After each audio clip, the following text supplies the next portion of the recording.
over here on the left side, you can see folders is an option right here.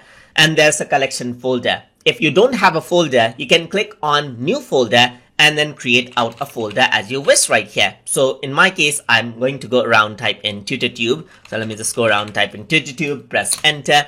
And then what happens is that new folder is created.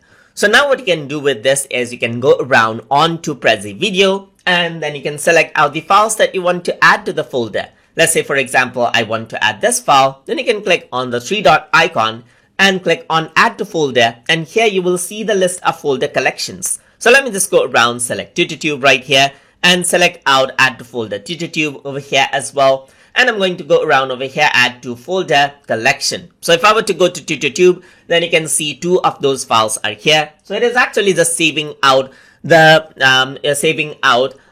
these shortcuts to the files, and it is not storing out the actual file. So if I were to go around and click over here, then you can see this file right here. So you can go around and then delete this off right here. But once you delete this, then you're actually deleting off the file itself.